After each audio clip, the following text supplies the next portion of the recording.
লন্ডনের এক বাড়িওয়ালা ভুলভাবে আমার কিছু ডিপোজিট আটকে রেখেছিলেন এবং শেষ পর্যন্ত আমি কিভাবে সেই পাউন্ডগুলো ফেরত পেলাম সেটারই সত্যিকারের ঘটনা আপনাদেরকে বলবো। এটা মূলত আমার একদমই ব্যক্তিগত, আমার জীবনে ঘটে যাওয়া একটি ঘটনা এবং আমার মনে হলো এই ভিডিওতে যদি আমার এই বাস্তব অভিজ্ঞতার কথা আপনাদেরকে বলি তাহলে এটা এই ইউকে লাইফে আপনার কখনো না কখনো কাজে লাগতে পারে। কারণ আমাদের অভিজ্ঞতা এদেশে সাধারণত অনেক কম হয় এবং আমরা অনেক সময় না জানার কারণে অনেক কিছুতে ছাড় দেই বা না জানার কারণে আমরা অনেক সময় যেটা ঠিক নয় সেই রকমের জায়গায়ও আমরা অনেক সময় পড়ে যাই।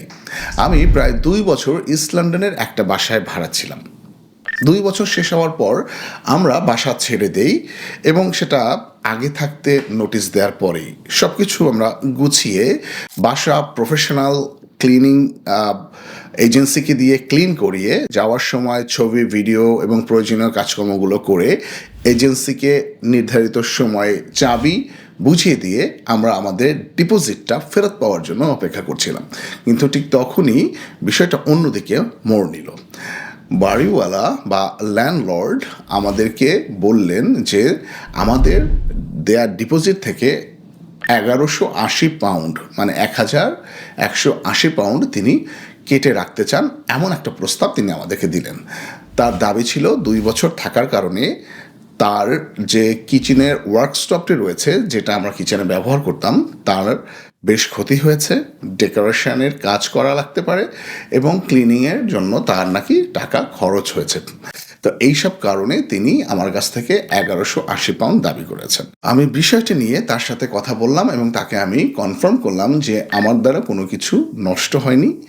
আর কিচেনের যে ওয়ার্কস্টপ যেটার কথা আপনি বলছেন, সেটা যখন আমরা প্রথমবার বাসায় এন্ট্রি করি তখনই এটায় দাগ ছিল এবং এটা ব্যবহৃত কন্ডিশনে ছিল এবং সেটি এজেন্সির দেয়া ইনভেন্টরিতে ছবিসহ উল্লেখ রয়েছে, আপনি দয়া করে একটু দেখে নিন।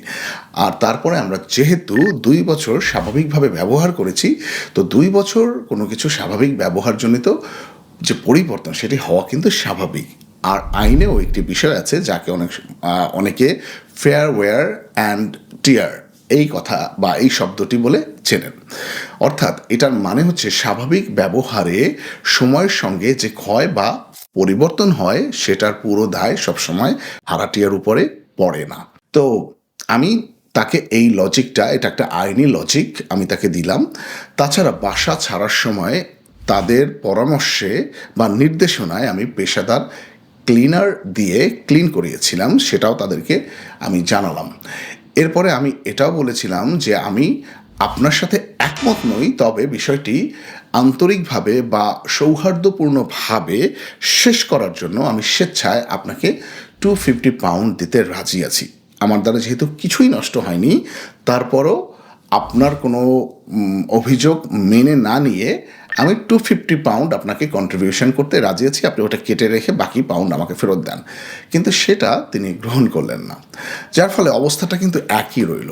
তো তখন যখন দেখলাম যে তিনি 1180 পাউন্ড অর্থাৎ পুরো তিনি যেটা দাবি করেছেন সেটাই রাখতে চান, তখন আমি সিদ্ধান্ত নিলাম যে আমাদের পাউন্ড যেহেতু বা ডিপোজিটটা যেহেতু টিডিএসের কাছে সংরক্ষিত ছিল, তাই আনুষ্ঠানিকভাবে আমি একটা ডিসপিউট করি। টিডিএস সম্পর্কে আমার ধারণা আপনারা অনেকেই জানেন, যদি কেউ না জেনে থাকেন, যারা এজেন্সি থেকে আগে বাসা নেননি তারা নাই জানতে পারেন, তাদের জন্য সংক্ষেপে টিডিএস সম্পর্কে একটু ধারণা দেই। টিডিএস একটা থার্ড পার্টি যারা সরকার অনুমোদিত এবং যাদের কাছে আমাদের যে ডিপোজিটটি সেটি সংরক্ষিত থাকে।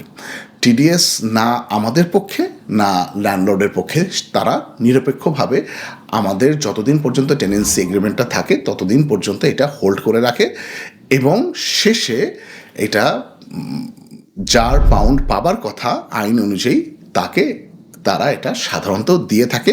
কেউ যদি ডিসপিউট বা আপত্তি করে তখন সেটা নিয়ে তারা ইনভেস্টিগেশন করে এবং তারা ইনভেস্টিগেশন সাপেক্ষে একটা রায় দেয়।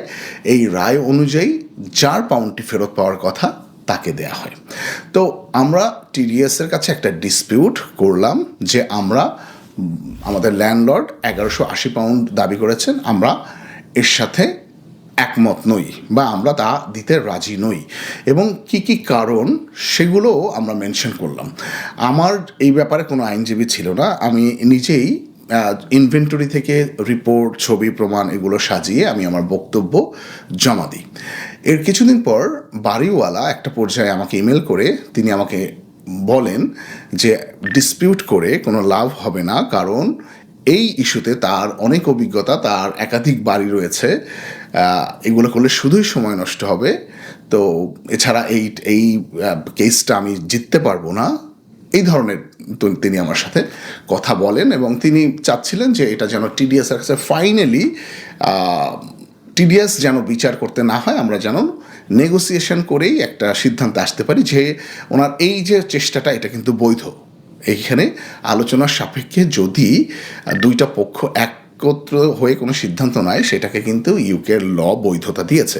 সো উনি বৈধভাবেই আমার সাথে প্রস্তাব দিয়েছেন, এবং তিনি আমাকে বলেছিলেন যে ঠিক আছে, তোমাকে 1180 পাউন্ড দিতে হবে না, তুমি 990 পাউন্ড দিও এবং ব্যাপারটা এখানেই সেটেল করো।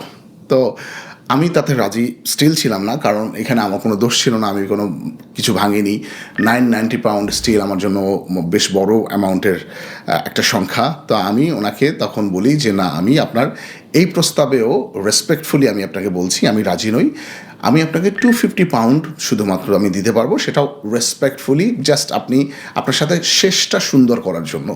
আমি ওই 250 পাউন্ডও নষ্ট করিনি, এটা আমি জাস্ট আপনাকে, আপনি কিছু একটা দাবি করলেন, তো আপনার সাথে একটা শান্তিপূর্ণ সমাধানের জন্য 250 পাউন্ড আপনার সাথে ডিসএগ্রি করেই আমি দিতে রাজি আছি। কিন্তু তিনি তাতে রাজি হলেন না, যার ফলে আমি আর ডিসপিউটটি তুলিনি, এবং ফাইনাল যে সাবমিশনটা সেটা আমি করলাম, এবং আমি সমঝোতা না হওয়ার কারণে টিডিএসের কাছ থেকে এর একটা রেজাল্টের জন্য অপেক্ষা করতে শুরু করলাম। এর কিছুদিন পর টিডিএস তাদের সিদ্ধান্ত জানালো, এবং ফলাফল দেখে আমি সত্যি খুবই স্বস্তি পাই। টিডিএস বাড়িওয়ালার 1180 পাউন্ডের দাবিকে গ্রহণ করেনি। সব প্রমাণ পর্যালোচনা করার পরে তারা সিদ্ধান্ত দেয় যে আমার টিডিএসের কাছে থাকা যে পাউন্ডগুলো ছিল ডিপোজিট হিসাবে, সেখান থেকে মাত্র 200 পাউন্ড বাড়িওয়ালাকে দেয়া হবে, বাকি সব পাউন্ড অর্থাৎ 85% ডিপোজিটের পাউন্ড আমাকে ফেরত দেওয়া হবে, এবং 2 দিনের মধ্যেই কিন্তু আমি 85% পাউন্ড ফেরত পাই।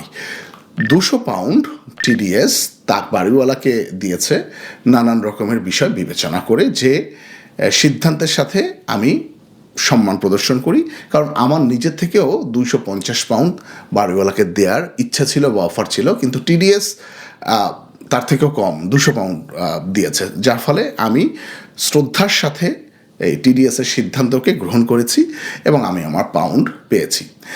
এখন ব্যাপার যেটা, সেটা হচ্ছে এখান থেকে যে অভিজ্ঞতাটা আমি পেলাম এবং আপনাদেরকে যেটা দেওয়ার চেষ্টা করছি আমাদের এই কমিউনিটিতে, সেটা হচ্ছে এটা খুবই ইন্টারেস্টিং হলো, তাই না? যে কেউ একজন, আমরা এই দেশে হয়তোবা কম জানি, আমরা নতুন এসেছি, আমাদের অনেক সীমাবদ্ধতা রয়েছে, এইসবের কারণে হয়তোবা কেউ অযৌক্তিক দাবি করতে পারে, কিন্তু দেশের আইন এতটাই সুন্দর, এতটাই পরিচ্ছন্ন যে আইন পর্যন্ত যদি আমরা আমাদের দাবিটি করতে পারি, তাহলে আইন আমাদেরকে নিরাশ করে না। তো এখানে কিন্তু এমন ব্যাপার যে আমি আমার মূল বক্তব্যে আমি যেটা বুঝাতে চেয়েছি যে সবসময় যে বাড়িওয়ালারা বেঠিক কোনো ধরনের দাবি করেন তেমন কিন্তু নয়, আবার সব ভাড়াটিয়া যে সবসময় সঠিক তাও কিন্তু নয়। প্রত্যেকটা কেসই আলাদা, প্রত্যেকটি ঘটনা প্রবাহ আলাদা, ডকুমেন্টস থাকে, সব কিছু নির্ধারণ করেই কিন্তু এই বিষয়ে রায় আসে। তাই যদি কখনো আপনার মনে হয় কোনো দাবি অযৌক্তিক, আপনি যখন আমার ভিডিওটি দেখছেন, আপনি যখন অন্যের বাসায় ভাড়া থাকেন, তখন যদি মনে হয় যে এই দাবিটি অযৌক্তিক, তাহলে সাথে সাথে ভয় না পেয়ে সঙ্গে সঙ্গে হাল ছেড়ে না দিয়ে প্রথমে প্রমাণ সংগ্রহ করুন, ইনভেন্টরি রিপোর্ট ভালো করে পড়ুন, বাসা ছাড়ার আগে ছবি এবং ভিডিও রেখে দিন, এবং প্রয়োজন হলে ডিপোজিট প্রোটেকশন স্কিমে আনুষ্ঠানিক ডিসপিউট দিন। মানে ডিপোজিট প্রোটেকশন স্কিম, যেমন টিডিএস একটি deposit protection scheme, protection company basically. তো সেই রকমের কোম্পানিতে আপনারা কিন্তু প্রয়োজন হলে ডিপোজিট প্রোটেকশন স্কিমের আনুষ্ঠানিক আপনি ডিসপিউট করার পরিকল্পনা বা প্রক্রিয়া শুরু করতে পারেন। কিন্তু এটা গ্যারান্টেড না যে আপনি ভাড়াটিয়া বলে সবসময় জিতবেন। আবার আমি এটাও বলছি না যে বাড়িওয়ালা সববারই আপনাদের সাথে অন্যায় বা আমাদের সাথে অন্যায় করে না। আমি শুধু আমার নিজের বাস্তব অভিজ্ঞতার কথা শেয়ার করলাম। এই অভিজ্ঞতা সবার সাথে নাও মিলতে পারে এবং ঘটনা অনুযায়ী এটি সম্পূর্ণ আলাদা। এই অভিজ্ঞতা আমাকে শিখিয়েছে যুক্তরাজ্যে সঠিক প্রমাণ থাকলে একটি নিরপেক্ষ প্রক্রিয়ার মাধ্যমে আমাদের কথা গুরুত্বের সাথে শোনা হয়। আশা করছি আমার এই অভিজ্ঞতা ভবিষ্যতে কারো না কারো কাজে আসবে। এ ধরনের প্রয়োজনীয় এবং ইন্টারেস্টিং তথ্য জানার জন্য ব্রিটিশ বাংলা লাইফস্টাইলের সাথে থাকুন।